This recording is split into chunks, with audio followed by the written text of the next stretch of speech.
Hey, what's up, family? It's your boy Junior Boating, and we are back at it again.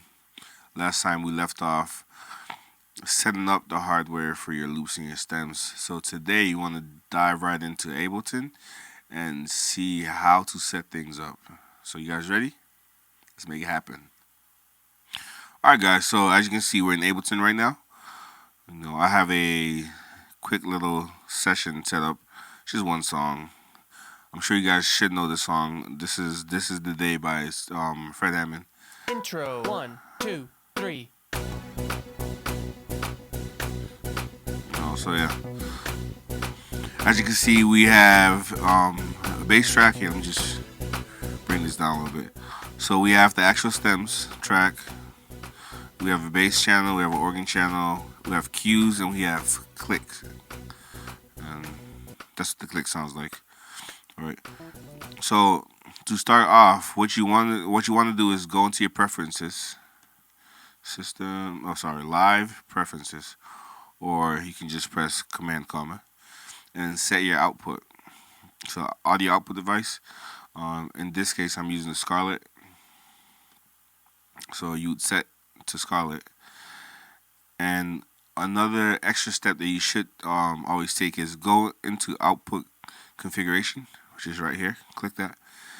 And now this is an active list of, it's a list of all your inputs and outputs. And you want to activate by clicking on the ones that you want to use. So once they turn orange, they're active. So I know some of you might run into this little issue where all your inputs or outputs are not showing up. And this is usually how you fix that.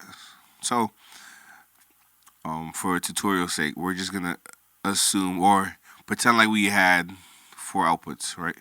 So we'll just select the first 2. So 1 and 2 mono, 3 and 4 mono, and then same thing. So that's it. Go ahead and click OK. Okay. Boom. All right. So as of right now, we have 4 outputs, right? Intro. 1, 2, so 3. Everything automatically is routed to the master route, which is output 1 and 2. So everything on here is set to master 1 and 2, right? If your Ableton doesn't look like this, there are some buttons right here in the bottom right that you can press, which will, hide or show some of these things. So, right, let me stop this right now. So, we're gonna look for our master out. Our master out is gonna be output 1 and 2, and we'll put our click and cues on outs 3, 4. So that way, on our interface, whatever interface you have, you can separate the two. So like I said in my other video, I was using the Apogee Duet, which has 4 outputs. So I will put like my track sequence, everything, just basically everything on output 1 and 2, and then I'll put my click and cues in output 3 and 4. So it's a very simple process. All you'd have to do is everything is already set to master on here, right? And then all you'd have to do is just go to your cues channel, which is here, this channel right here, right? And just set audio 2, and all you have to do is just change that to, let's see, external out, and then you can select the output. So that'll be on 3, or I'll say 3, 4. And then you do the same thing for your click. So again, external out, 3, 4. Boom. And that's it. So now once you press play, you realize you can't hear the metronome. That's because it's going through 3, 4.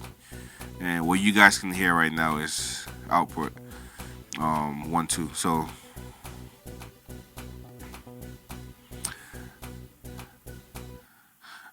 So now looking at this, what you could actually do is, let's say you don't have a bass layer and I have a bass track here. All you'd have to do is just now set, let's say we have 4 outputs, right? So our sequence is going through 1 and 2. We can put our cues and click on channel 3. So this will be on channel 3. Alright, same thing here. This will be on channel 3. And then we'll set our bass output to channel 4. So external, channel 4. So now what you'd be able to do is actually route your bass output directly into a bass amp.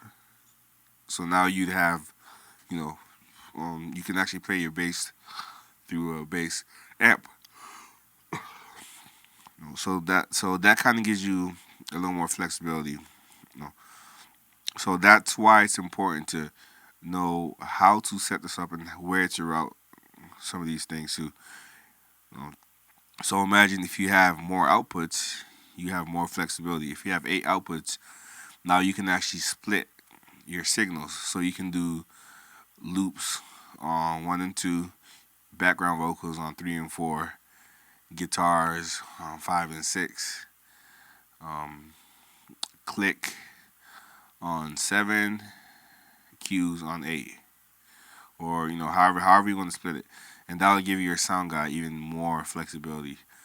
But at the very bare minimum, I think having 3 or 4 outputs puts you in a good position to run stems. Alright, y'all. So this was a very simple and short tutorial. Let me know if you have any questions. Let me know what else you want me to talk about. And if you like this video, just click the like button, comment, share, and subscribe. Thank y'all for watching. Peace out.